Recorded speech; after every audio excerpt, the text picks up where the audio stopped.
Okay, it is live. Hello, everyone. Joe Amoya, founder of Creative GPS for Love, and I am so excited. This is our first interview, and there was not one person I can think of that I would rather do a first interview with. This is my friend, the one and only lovely Suzanne Oshima, and I just want to give you a little background on Suzanne before we start. Suzanne is an amazing person. She used to live here in New York, and we got to spend a lot of time together, just hanging out, just connecting, just really talking about our missions of helping others find love. And Suzanne, unfortunately, is no longer in New York. She's out on the West Coast, but she's transformed her life, where she's now taking her life, her business to an even more succinct level, where she is really clear on who she's meant to help. So Suzanne gave me a little bio that I'm going to read because I can only do her so much justice. But Suzanne now has a mission. And it's like, are you ready to transform midlife into your best life? Now, it's never too late to hit the reset and start over and create your next amazing love story. Suzanne takes away the frustration, fear, and overwhelm with dating in midlife and helps you successfully navigate through your journey to find love again in your next chapter. Now, Suzanne launched her career in the dating industry 19 years ago, which is amazing because she's only 22. So she started when she was 3, but as the founder of an online dating site, and then she transitioned into an offline matchmaking and date coaching industry. Now, over the years, in working with countless single men and women, she noticed there was a complete disconnect between men and women when it came to finding love again. Now, she knew if she could just empower women with how to understand men better, because we are complex creatures, that they would infinitely become more successful at finding lasting love again. Now, as a life and love transformational coach, Suzanne is now exclusively working with single women to transform midlife into their best life and to find love again in the next chapter. And in addition to be this amazing dating, life, and transformation coach, Suzanne has had the privilege of being featured in a lot of media. Okay, she's been on Bravo TV, The Today Show, Good Afternoon America. Oh, yeah, Good Afternoon America, ABC News, Inside Edition, BBC Radio, Men's Health, Glamour, and much, much more. So without saying anything further, please welcome my friend and colleague, the one and only Suzanne Oshima. Suzanne, what is up, my dear? Hello, Joe. Thank you so much for having me on your first interview. I'm so excited to be here. And it's so nice to turn the tables because usually it's me interviewing you. Absolutely. And I have to admit, I like the other part better because I just get to show up and talk and then leave. And I didn't realize how much that goes to this. Now, you've been doing this for years. We're actually doing interviews. I started with I know you started with Singles and Stilettos, and now you're doing what you're doing now, which we're going to get into today. So my hat's off to you, because I think anybody who stays in this industry for so long is somebody who should be commended. And so if you're in this for 19 years, you truly have a mission and a purpose. So before we get into, the topic of today's call, why don't you give a little insight into who you are and why you do what you do? So I didn't go to college to become a dating coach because that didn't exist. But, what happened was I was working in the advertising and marketing world, living in New York, and I was working at a .com at the time. And we all remember when the whole .com fallout happened. It was like 2000, 2001. And I was laid off like everybody else. They didn't even do it one by one. They took 50 of us into a room and said, you guys don't have a job anymore. And it was a life-changing moment for me because I realized at that moment that I didn't want to go back into advertising and marketing. And I knew that, I had always wanted to be an entrepreneur, and I was always intrigued with the dating industry. So that's when I launched an online dating site. And then I transitioned it to offline matchmaking and date coaching. And then you had mentioned Single and Stilettos, and that's where I focus just on women, but women of all ages. And then as I've gotten older, right, aged with grace, I started to realize that, Single and Stilettos, while I love the name, it was very Sex in the City and living in New York. It's like, okay, I'm starting to age out of this age group. And so is my audience. And so I realized that it was important as I was going through my own life transition in a relationship was to transition the name to Your Next Amazing Story. It's Never Too Late, because I want women in midlife to realize that it's never too late to start over and find love again at any age. Right. And I love that you share that because, I always say that love is timeless and has no boundaries. Like there is no limitations to love.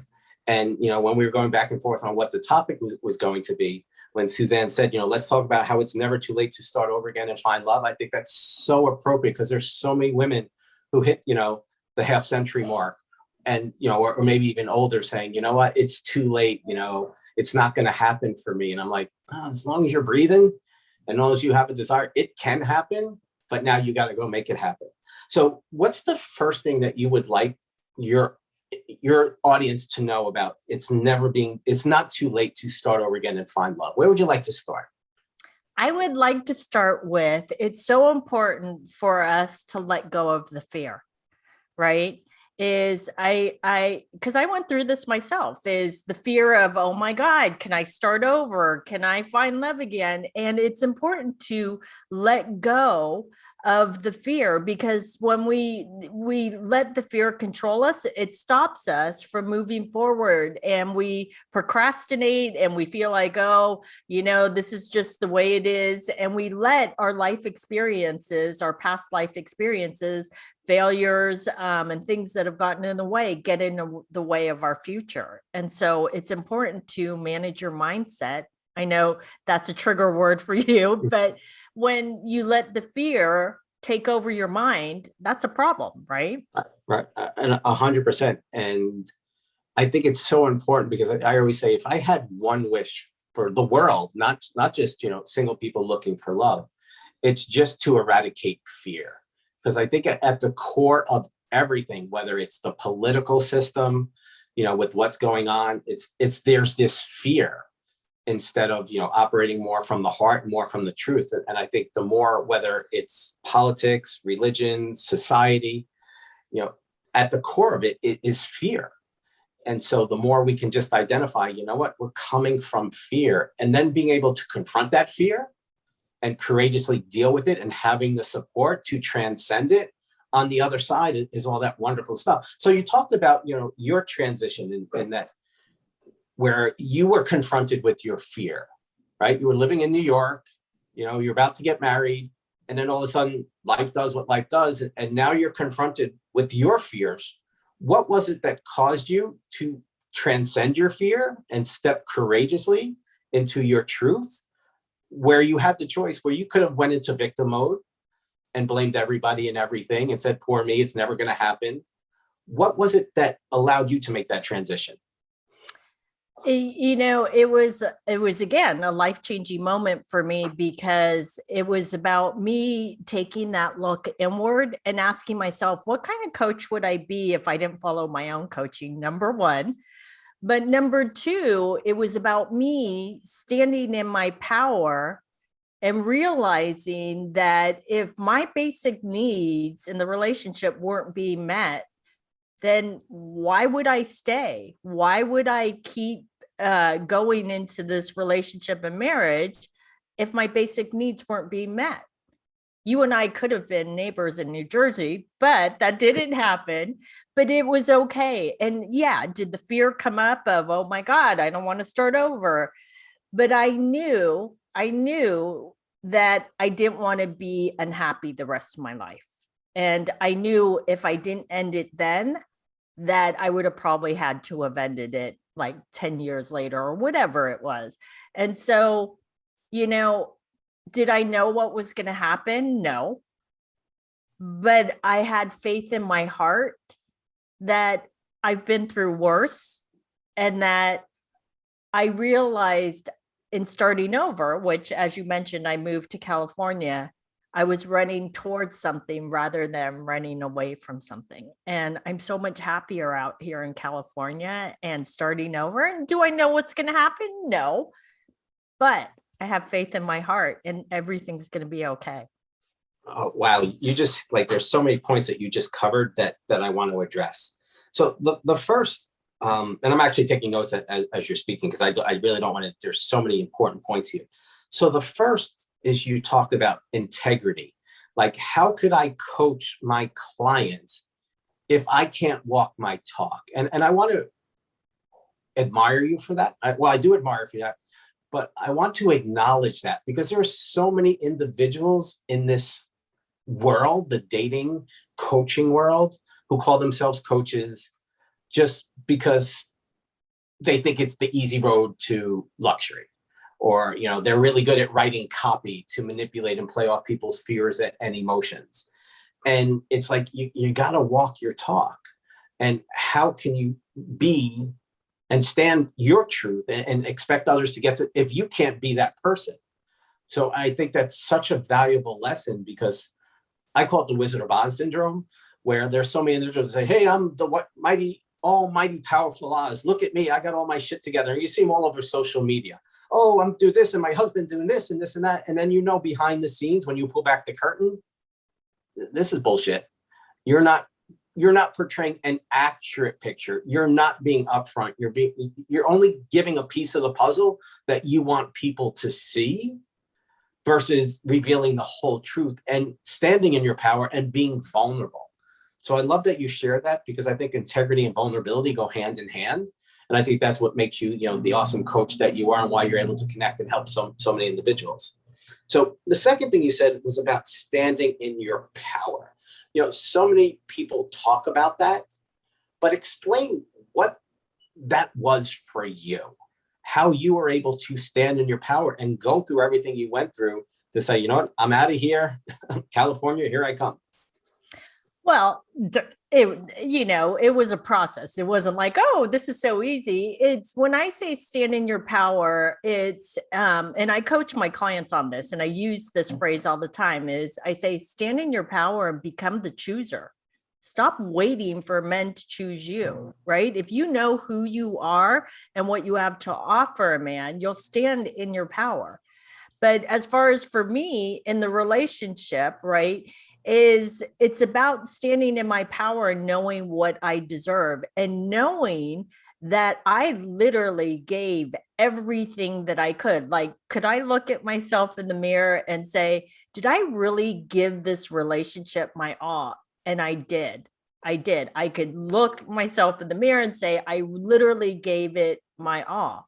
But at a certain point, when someone stops working at it and you're like standing there going, I'm working, what are you doing?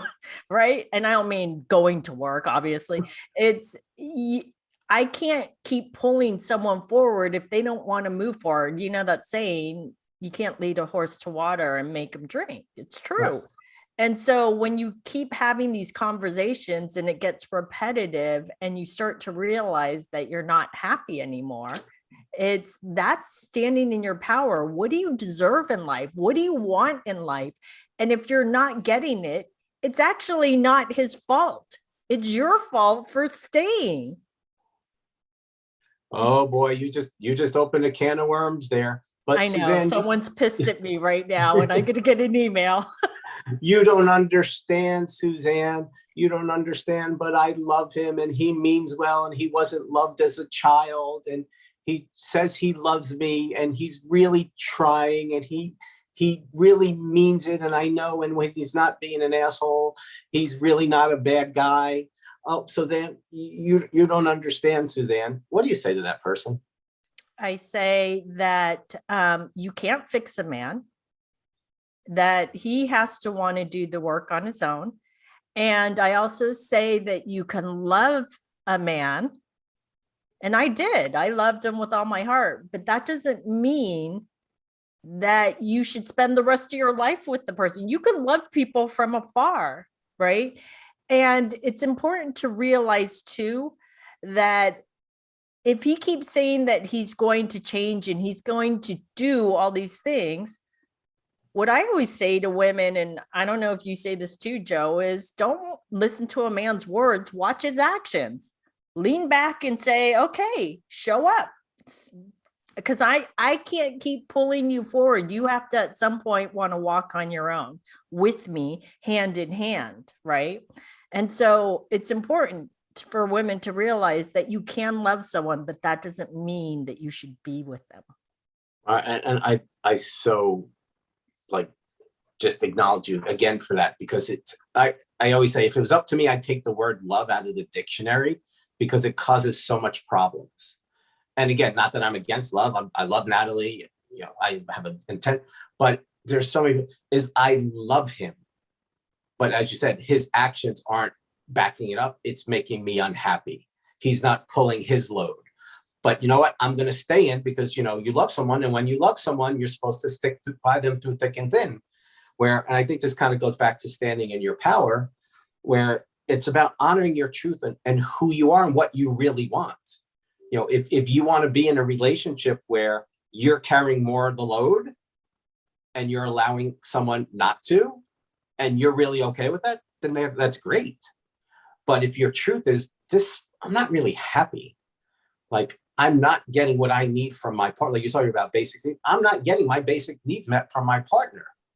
So now I have to honor that. I have to take that courageous leap, get real with myself and say, am I going to continue to go down this road or am I going to leave? There's something I hear all the time. It's like, Joe, you walked away from an engagement, 28 days before walking down the aisle. That was brave. I'm like, that wasn't brave. I just don't like being in pain. like it was, I don't like being unhappy. I don't like being miserable. So this was all just, I just need to get out of here because I'm going to be, like you talked about, I can get out now or I can get out later. I knew I was going to have to get out later. So why prolong the inevitable? Why continue to put myself through that misery? And I think that's part of standing in your power, is being like brutally honest with yourself. Because I think, and maybe you can explain, because I know I went through this, but when you were going through that, did you know it for a while? And were you trying to pretend to not just yourself, but everybody else that things were okay? Oh yeah, of course. Because we're human. We want everyone to think everything's okay. And it's tough. It's tough. It's tough going through it on your own when you're not a love coach. It's 100 times worse when you're a love coach. Trust me. So, but it's important, one of the things that I want to bring up, because you talked about basic needs, and I want women to understand this, is it's super important. A lot of people, this is one of my pet peeves. So one of my pet peeves is everyone gets so stuck on chemistry and attraction. And yes, we all love chemistry and we love attraction, and it's like a drug. And I've interviewed Larry Michael about this, and he says it's an actual drug. And we can get addicted to that. And what I mean by that is, you can say, well, we have so much chemistry and attraction. It's, I just know he's my soulmate.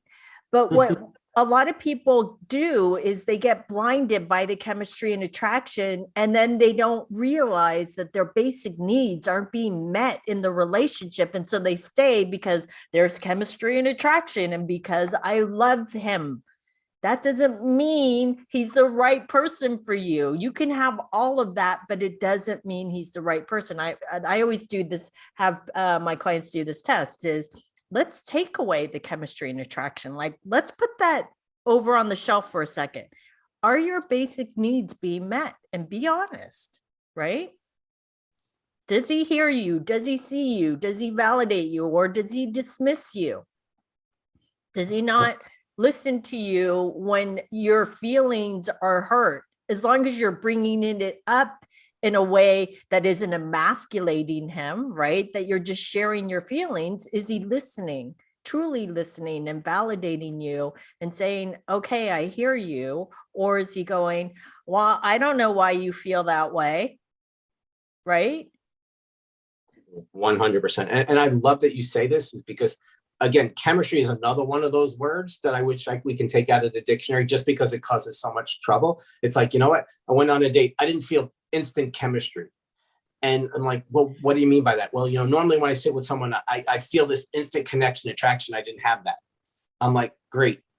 Because I believe there's two types of chemistry. There's superficial chemistry, which is, I'm physically attracted and I feel an emotional connection to them. And that's kind of what you talk about. But then you realize this guy's a horrible relationship partner.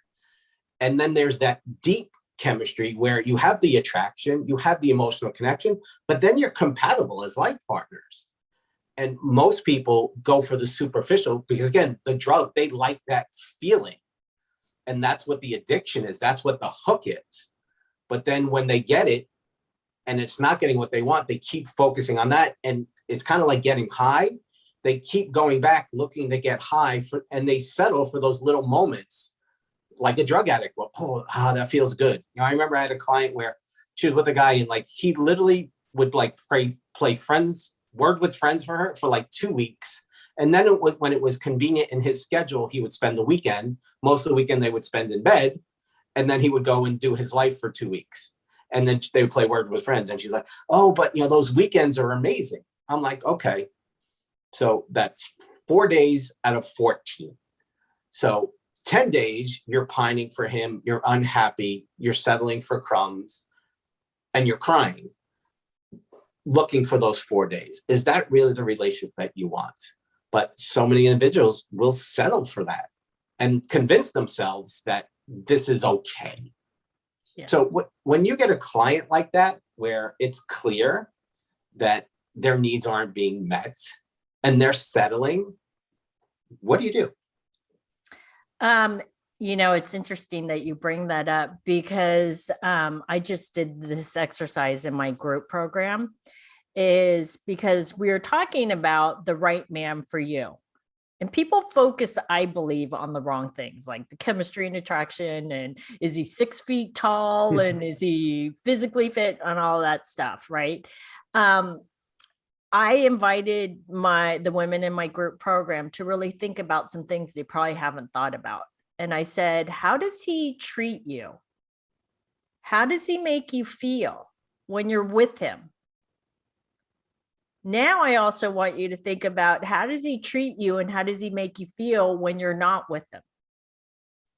Because what you just described with that client, right, is 10 out of the 14 days, she's miserable, right? And that's not a relationship 4 days.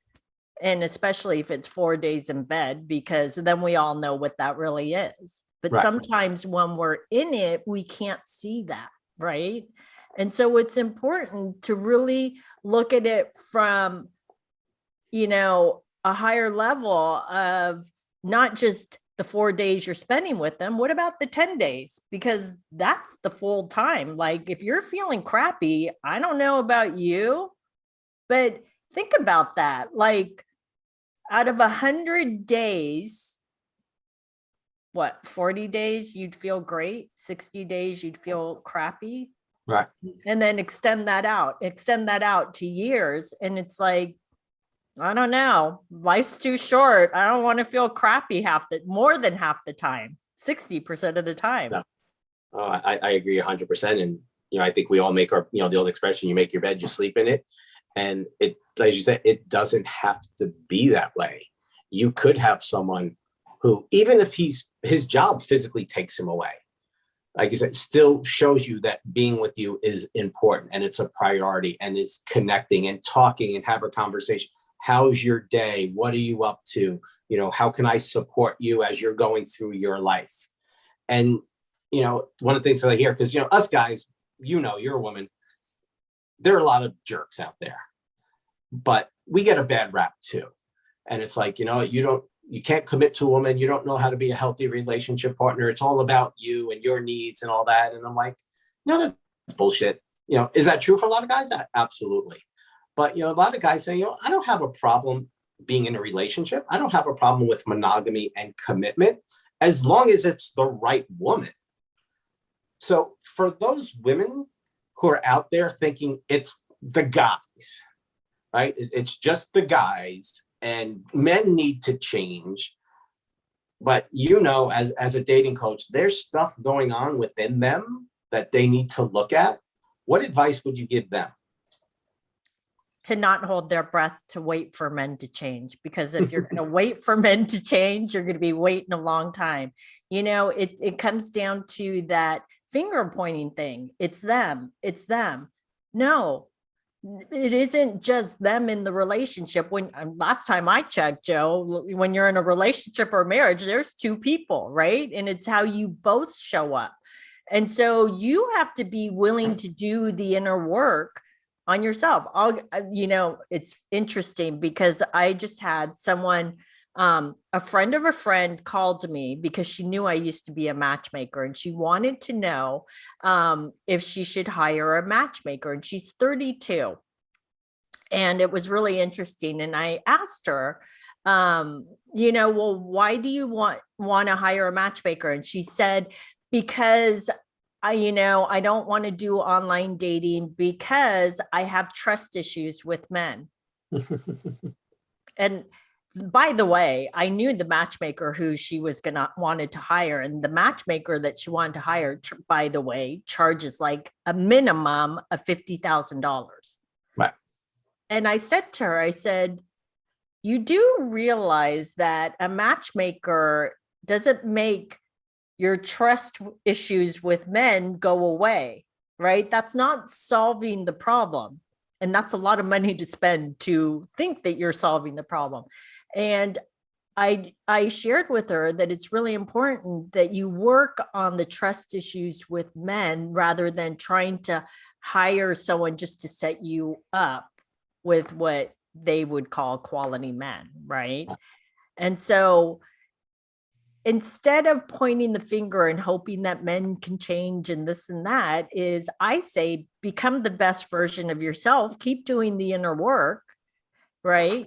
Build that solid inner foundation. And that's when you're going to attract the right men. Don't worry about the men that don't commit. Don't worry about the men that cheat. Who cares about them? Those aren't the ones that you're trying to attract to you. If you're trying to attract a quality man, what do you think a quality man is looking for? A quality woman. Elevate yourself, do the inner work, become confident, love yourself, be yourself. And when you stand in your power and you become the chooser, you will attract a quality man. Yeah, but Suzanne, you don't understand. If I just had a man, I'd be happy and I'd be able to trust him. What do you say? The New Yorker's coming out me because now you're getting me. No, a man cannot complete you. You have to complete yourself and show up 100% complete instead of waiting for, oh, my life will be perfect if a man just comes into my life. No, it won't. It won't. You have to be complete in yourself. He has to be complete in his life. And then when you come together, you can share an amazing life together. Does that mean that you're not going to have challenges or issues? No, of course. Every relationship and marriage does, but it's all about in how you communicate with each other. That's I don't know about you, Joe, but I believe that's the biggest challenge between couples, is because men communicate completely differently and women communicate completely differently than men.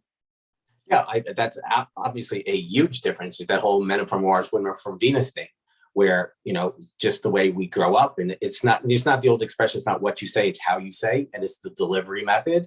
Because I know in my relation with Natalie, I would come from a place of love, but I didn't have the empathy to understand how she was processing things. So in my intention to make things better, initially that would cause her to shut down, because I'm a fixer, guys are fixers. And I realized that, and I learned that she had to process her emotions to get to her truth. So I had to learn to do, okay, look, you have your time, go process it. When you're ready, come back, and then we'll talk about it. And that was difficult for me because, let's just talk about it. And she would come back 2 hours later, and I'm like, oh, if we would have talked about this 2 hours ago, this would have been fixed. But she couldn't do that because that's not where she was. And so that's, again, that communication, and it's learning, to have empathy, to understand your partner, and then ultimately learn how to communicate. And once you can do that, it's like everything else is just a speed bump. So before we wrap it up, I just want to talk about, you mentioned about, standing in your power and being complete in who you are. And, this whole trust thing, because it's a huge issue in today's, not just in intimate relationships, just in the world. People don't trust people. And so people put on this guard, and it's like, well, I can't trust you. And I agree with what you're saying, is that people who are untrustworthy will show you. You just got to give them an opportunity.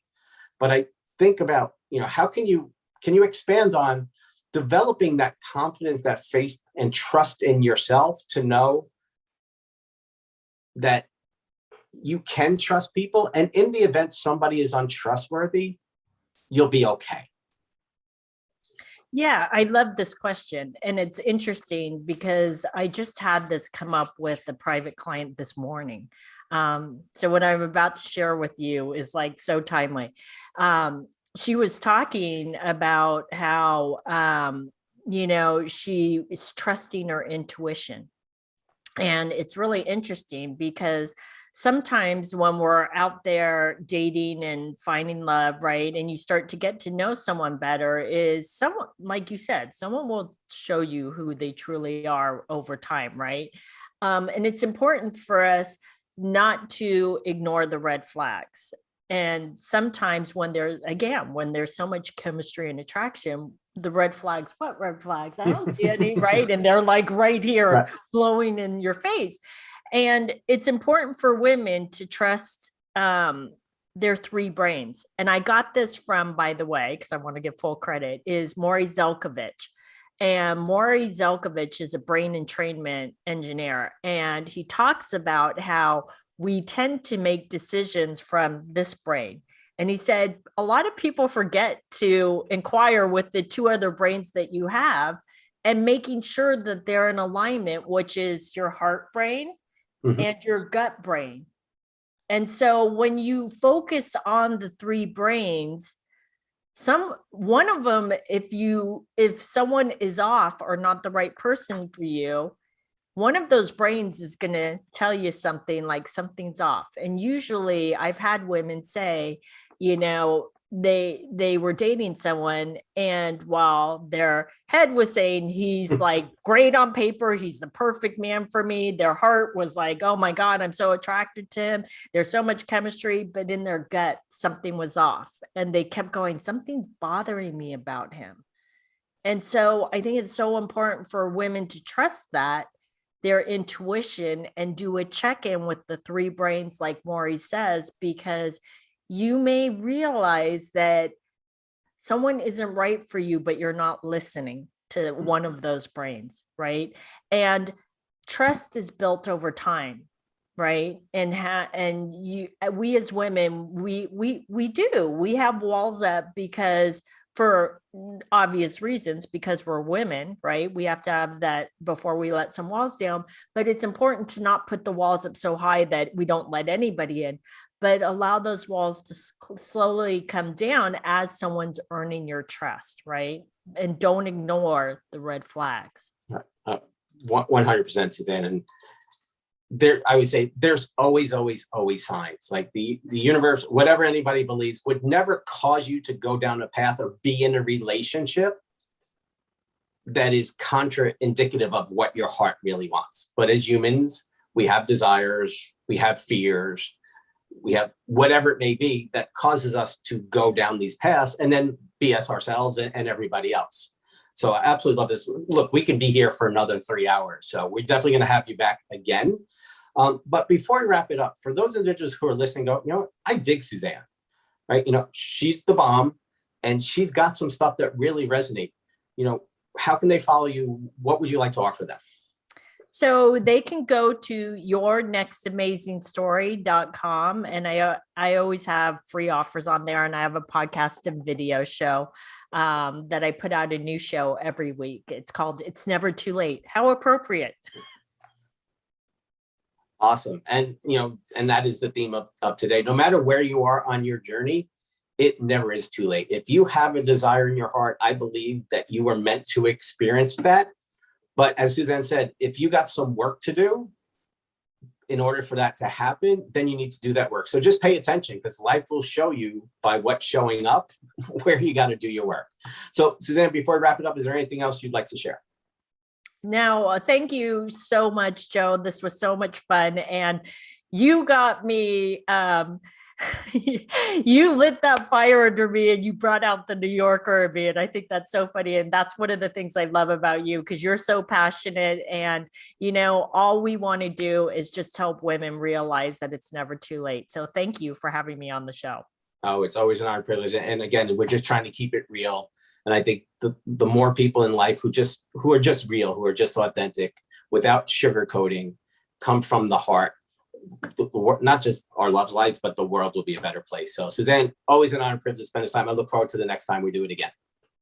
Thank you. All right.